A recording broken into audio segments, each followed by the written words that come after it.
યુનિટનો અભ્યાસ કરવા જઈ રહ્યા છે. યુનિટ 5 રીડ 2 જે એક પોયમ છે. એ પોયમના અભ્યાસ પહેલા આપને એના પોએટથી પરિચિત કરાવી દઉં. જે પોએટ છે એમનું નામ છે જેમ્સ કર્કપ, જે અત્રે આપ સ્ક્રીન પર જોઈ રહ્યા છો એ એમનો યંગ એજનો ફોટોગ્રાફ છે. અત્યારે એમનો ઓલ્ડ એજનો ફોટોગ્રાફ જેમ્સ કર્કપનો એ ડાબી બાજુ તમે જોઈ શકો છો. આ પોએટ એમનો પરિચય નેક્સ્ટ સ્ક્રીન ઉપર આપને આપી દઉં. તો જેમ્સ કર્કપ એમના પરિચયમાં આપણે કહી શકીએ that he was a poet, a writer and a translator. James Kirkup એક કવિ. સમગ્ર પૃથ્વીનો આપણે વિચારીએ ત્યારે વૈશ્વિક બંધુતાની લાગણીઓ જન્મે છે. આપણા પોયમનો પણ આ જ વિષય છે જે અત્રે આજે આપણે અભ્યાસ કરવાના છે. પોયમ જે યુનિટ 5 રીડ 2 માં આવે છે, રીડ 2 નો મેન આર ફોરેન. જે પોયમના પોએટ છે જેમ્સ કર્કપ. વિદ્યાર્થી મિત્રો, આ ટાઇટલનો પરિચય આપતા આપને સમજાવી દઉં. ફોરેન જેનો મતલબ થાય છે જે પરદેશનું હોય, અન્ય દેશનું હોય, એની સાથે જોડાયેલો શબ્દ છે ફોરેન. અત્રે આગળનો જે શબ્દ છે નો મેન આર ફોરેન, અને સમગ્ર વાક્યને સમજીએ તો કોઈ પણ વ્યક્તિ, કોઈ પણ લોકો જેને આપણે પરદેશના કે વિદેશના લોકો કહીએ છીએ, એ વાતને જેમ્સ કર્કપ આ ટાઇટલ દ્વારા નકારી દે છે. એમણે કહ્યું છે આ દુનિયાનો તમામ વ્યક્તિ એ પરદેશનો વ્યક્તિ નથી. તેઓ તમામ વ્યક્તિ આ એક જ ધરતી, એક જ પૃથ્વીના વાસી હોય એ આપણા બંધુઓ જ છે. એટલે કે તેઓ પારકા નથી, તેઓ આપણા પોતાના જ છે. આવા સુંદર શીર્ષક સાથે જે કાવ્યની આપણે રચના કરી છે, એ કાવ્યની કેટલીક પંક્તિઓ પણ એટલી જ અદ્ભુત છે, એટલી જ સરસ છે. તો ચાલો આ કાવ્ય પંક્તિઓના માધ્યમથી જેમ્સ કર્કપના આ વર્લ્ડ મેસેજને સમજવાનો પ્રયત્ન કરીએ. રિમેમ્બર, નો મેન આર સ્ટ્રેન્જ, નો કન્ટ્રીઝ ફોરેન. આ જે પ્રથમ પંક્તિ છે એ પંક્તિ ખૂબ જ હૃદયસ્પર્શી છે. વૈશ્વિક બંધુતા, વનનેસ ઓફ મેન, યુનિવર્સલ બ્રધરહુડ, આવા અનેક અર્થો આ પંક્તિમાંથી આપણે કરી શકીએ. રિમેમ્બર, યાદ રાખીએ કે કોઈ પણ વ્યક્તિ they are not strange, they are not stranger, they are not unknown. Strange એટલે અજાણ્યા કે પરદેશના. કોઈ પણ લોકો એ અજાણ્યા નથી, તેઓ કોઈક બીજા દેશના નથી. they are all familiar, they are well known. No country is foreign. એ જ રીતે આ દુનિયાના દેશો, એ જે પરદેશ આપણે કહીએ છીએ, વિદેશ કહીએ છીએ, તેઓ પણ વિદેશ કે પરદેશ નથી. તો આ પંક્તિ દ્વારા વસુધૈવ કુટુંબકમ નો ભાવાર્થ પ્રગટ થયો છે, જે આપણા ભારત દેશની સંસ્કૃતિ છે. વિશ્વ એક પરિવાર છે અને આપણે પરિવારના સભ્યો હોઈએ, મતલબ આપણે બધા જ એકબીજાના છીએ, કોઈ પારકું નથી. આમ પહેલી પંક્તિ ખૂબ જ સરસ વૈશ્વિક સંદેશ આપણને આપે છે. Beneath all uniforms, a single body breathes like ours. વિદ્યાર્થી મિત્રો, આ યુનિફોર્મ વર્ડ જે છે જેનો અર્થ થાય છે ગણવેશ, એટલે કે પહેરવેશ. દરેક દેશને પોતાની આર્મી હોય છે અને આર્મીને એક પોતાનો યુનિફોર્મ હોય છે. જેમ કે ઇન્ડિયન આર્મીનો યુનિફોર્મ આ છે, એ જ રીતે બીજા દેશને આર્મીનો યુનિફોર્મ આ છે. આ દરેક યુનિફોર્મની અંદર, આ દરેક યુનિફોર્મની નીચે, beneath all uniforms, a single body breathes. a single body, સિંગલનો અર્થ થાય છે સિમિલર. આ પોયમની અંદર આપણે અર્થ કરીશું સિમિલર બોડી, એટલે કે આપણા જેવું જ શરીર. બ્રીથ્સ એટલે શ્વાસ લે છે. મતલબ કે યુનિફોર્મથી અલગ દેખાતા આ તમામ સૈનિકો અંતે તો દરેક માનવી છે. એમનું શરીર એ બીજા બધા જ વ્યક્તિઓની સેમ સમાન છે. તો આ પંક્તિમાં કવિએ જે ભિન્નતા છે એની અંદર રહેલી વાસ્તવિકતા, સચ્ચાઈને વ્યક્ત કરી છે. માણસ તો એક જ છે, એના યુનિફોર્મ ભલે ભલે અલગ અલગ હોય, So beneath all uniforms, a single body breathes like ours. અલગ અલગ યુનિફોર્મની અંદર જે શ્વાસ લે છે એ શરીર તો એક સરખું જ છે, જે આપણા જેવું છે. The land our brothers walk upon is earth like this. જે ભૂમિ ઉપર આપણા ભાઈઓ, વિદ્યાર્થી મિત્રો, our brothers શબ્દ વાપર્યો છે જે બંધુતાનો ભાવ વ્યક્ત કરે છે. આપણા ભાઈઓ જે પૃથ્વી ઉપર ચાલે છે એ પણ આપણા જેવી છે. મતલબ આપણે બધા જ પૃથ્વીના વાસી હોય, આપણે બધા જ જે ભૂમિનો ઉપયોગ કરીએ છીએ એ એક સમાન છે. In which we all shall lie. એ ભૂમિ, એ જમીન કે જેના ઉપર આપણે બધા જીવીએ છીએ, રહીએ છીએ, ચાલીએ છીએ, એ જમીન, એ ભૂમિમાં એક દિવસ આપણે બધાએ જ ચીર નિંદ્રામાં પોટી જવાનું છે. We all shall lie એટલે કે આ પૃથ્વીમાં, આ માટીમાં, આ ધરતીમાં આપણે એક દિવસ મૃત્યુ અવસાન થતા દફન થઈશું, એની માટીમાં ભળી જઈશું. તો દરેક દેશની ભૂમિ, માટી, એ પૃથ્વીની માટી જેમાં જન્મેલ દરેક વ્યક્તિ અંતે તો એ જ જમીન, એ જ ભૂમિ, એ જ ધરતીમાં મળી જશે, સૂઈ જશે, એવું અત્રે કવિએ જણાવ્યું છે. અહીં પણ કવિએ જે યુનિવર્સલ બ્રધરહુડ ની વાત કરી છે એ અદ્ભુત છે. આપણા ભાઈઓ, અવર બ્રધર્સ, આ શબ્દ એમણે વાપરીને આ પૃથ્વીવાસીને એકબીજાના ભાઈ તરીકે જ એકબીજાના નજીકના વ્યક્તિ ગણાવ્યા છે. They too are aware of sun and air and water. They, તેઓ પણ, જેને આપણે પરદેશી કહીએ છીએ, અન્ય દેશના કહીએ છીએ, તેઓ પણ they are aware of sun, air and water.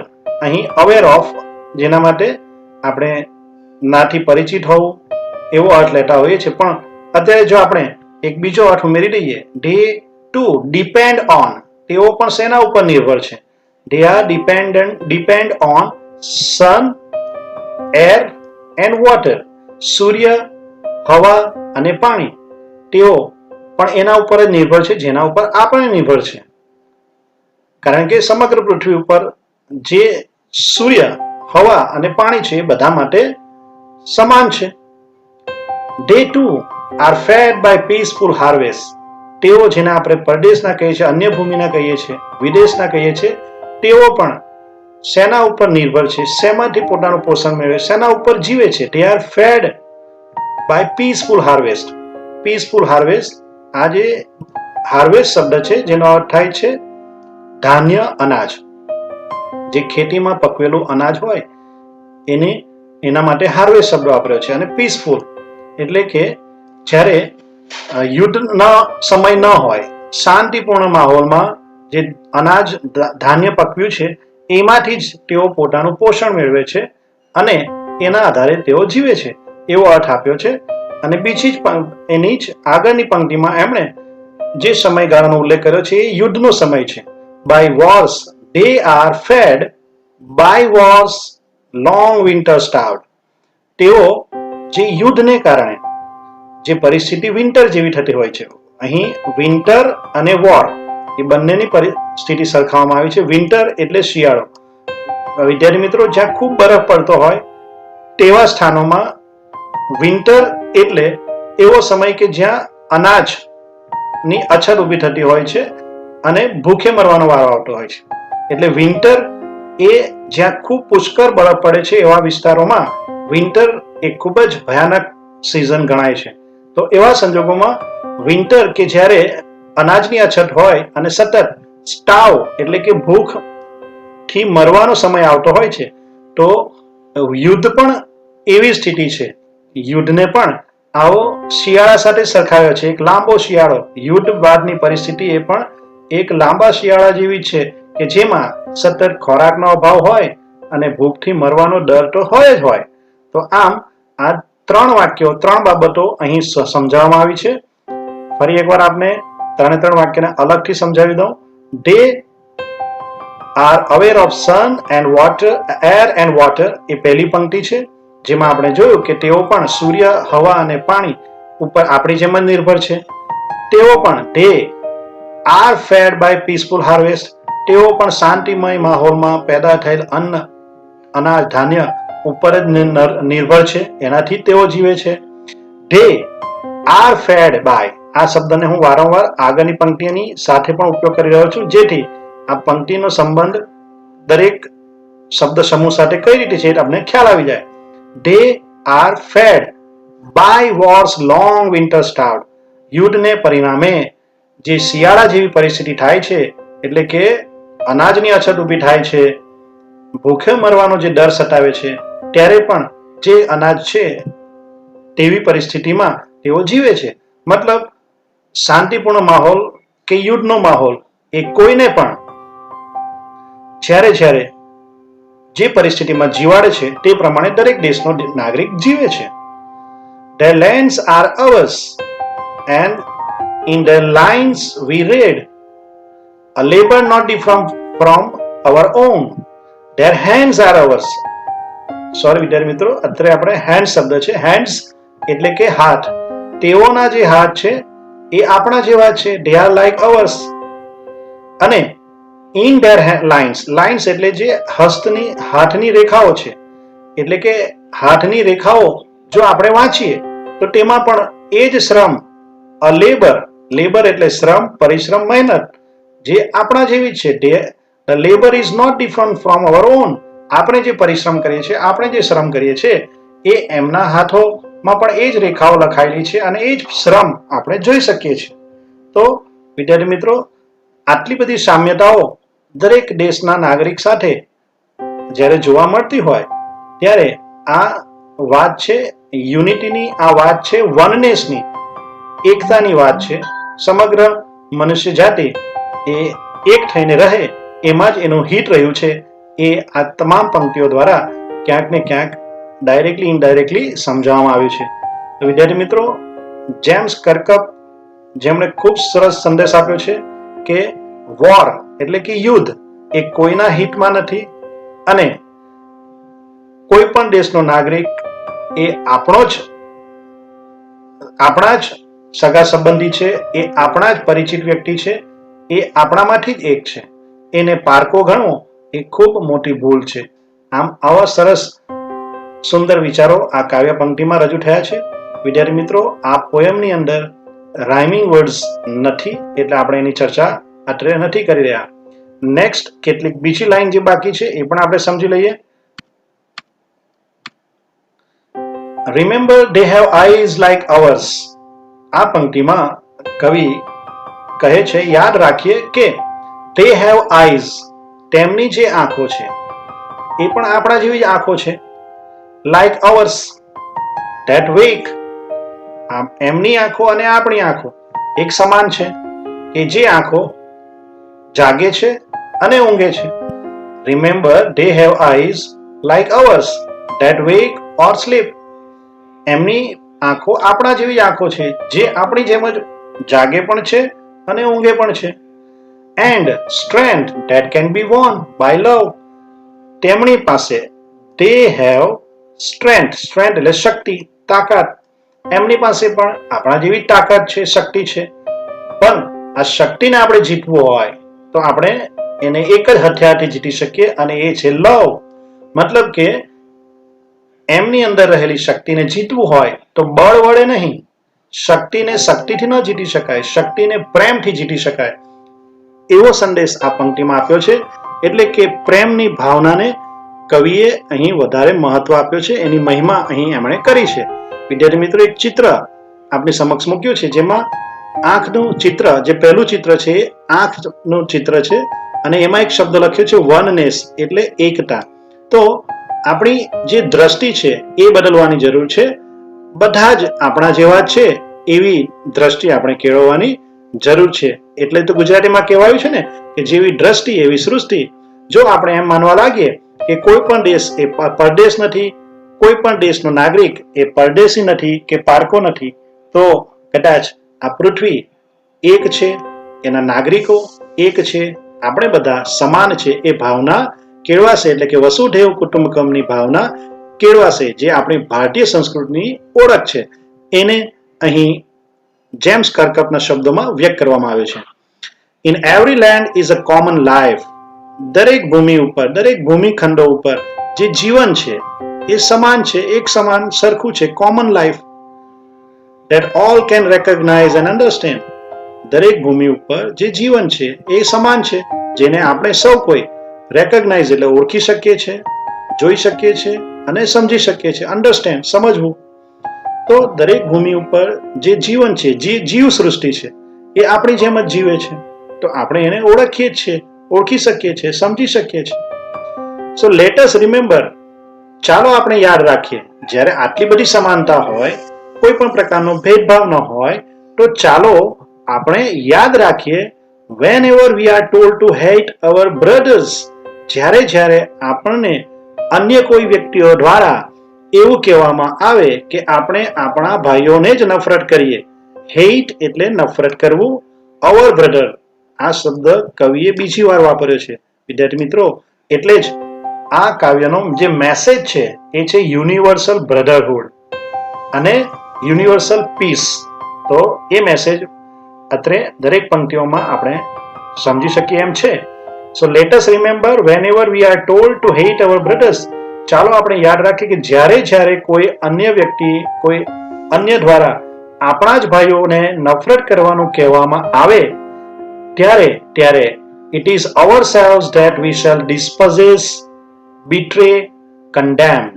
ત્યારે આપણે એમ સમજવું કે એ આપણા ભાઈઓને નહીં, પણ આપણે પોતાની જાતને, ourselves, આપણે આપણી પોતાની જાતને શું કરી રહ્યા છે? that we shall dispossess.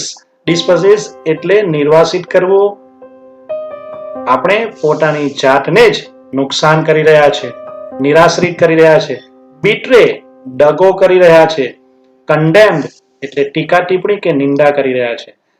In short, આ પંક્તિમાં કવિ એમ કહેવા માંગે છે કે જ્યારે તમે અન્ય વ્યક્તિ માટે કંઈક ખરાબ ઈચ્છો છો, ત્યારે તમે પોતાનું જ ખરાબ કરી રહ્યા છો. અને એટલા માટે જ આપણે યાદ રાખીએ કે કોઈ પણ વ્યક્તિ જ્યારે આપણા વચ્ચે ભેદભાવ પેદા કરે, આપણી વચ્ચે નફરત પેદા કરે, તો એને ન માનીએ, અને જો આપણે માનીશું તો આપણે પોતાનું જ નુકસાન કરીશું, આપણે પોતાને જ દગો આપીશું, આપણે પોતાને જ તિરસ્કાર કરીશું. એવી સરસ વાત અત્રે આ પંક્તિમાં પણ આપણે સમજી શકીએ.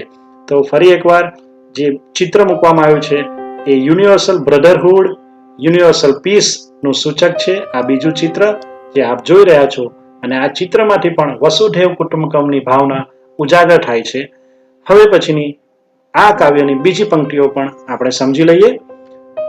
આ પંક્તિઓમાં જે કાવ્યની છેલ્લી પંક્તિઓ છે એમાં પણ ખૂબ સરસ મેસેજ આપવામાં આવ્યો છે. જે યુદ્ધને કારણે નુકસાન થાય છે, યુદ્ધને કારણે જે પૃથ્વીને નુકસાન થાય છે, સમગ્ર જીવ સૃષ્ટિ નુકસાન થાય છે, એનો અણસાર અહીંયા આપવામાં આવ્યો છે. એના દુષ્પરિણામનો ઝાંખી અહીંયા આપવામાં આવી છે.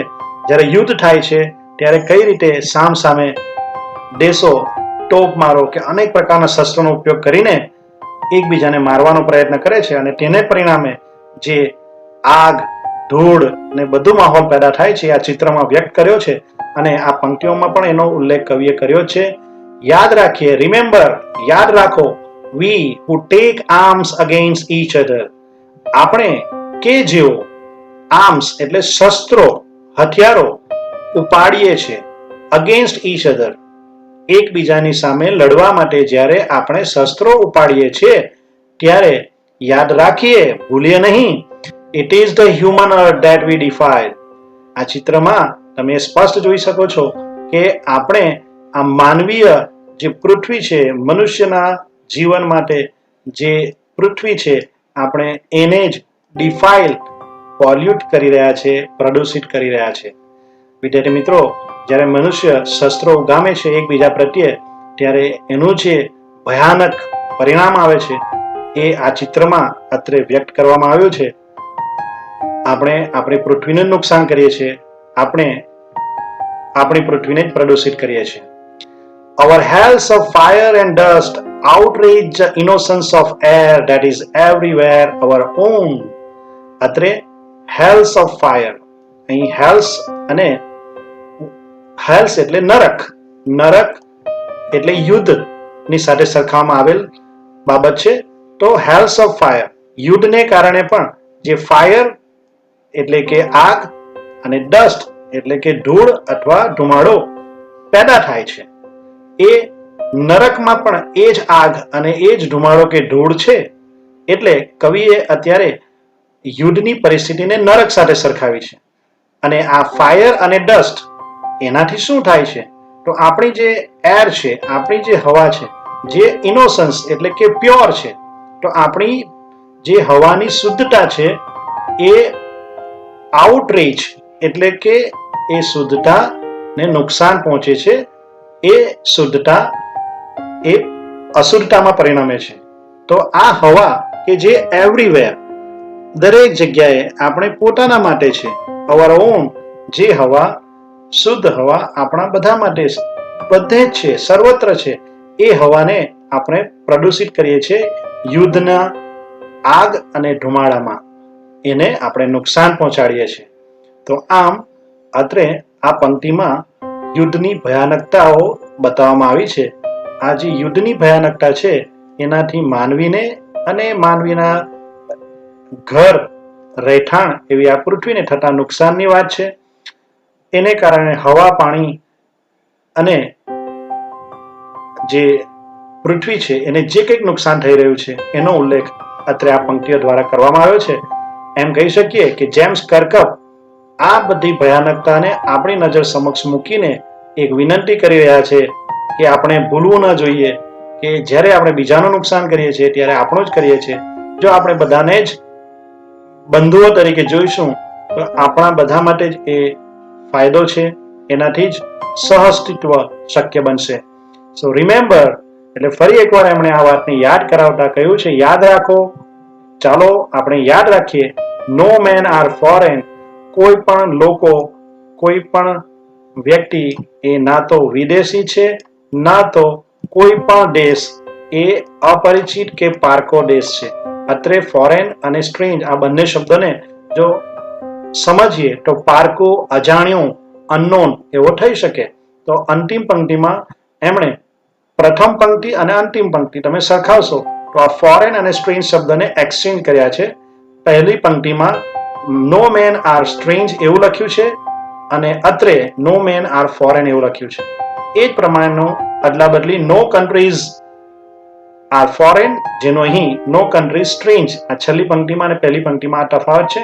પણ જે કહેવાનો ભાવ છે એ એક જ છે. કોઈ પણ વ્યક્તિ એ પારકો નથી, અજાણ્યો નથી, અને કોઈ પણ દેશ એ પારકો નથી, અજાણ્યો નથી.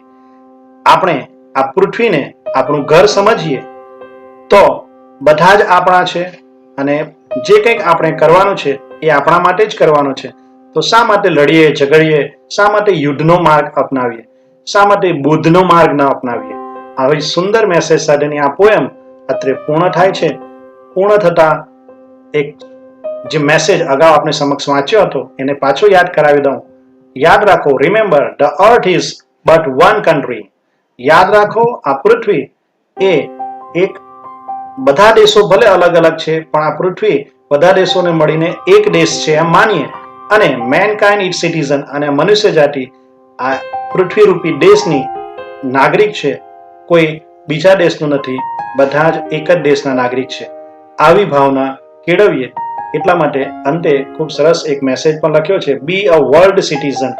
આપણે ભારતના નાગરિક બનીએ, અમેરિકાના નાગરિક બનીએ એ મહત્વનું નથી, આપણે આ વિશ્વ નાગરિક બનીએ. એવો સુંદર મેસેજ આ પોયમમાં આપવામાં આવ્યો છે.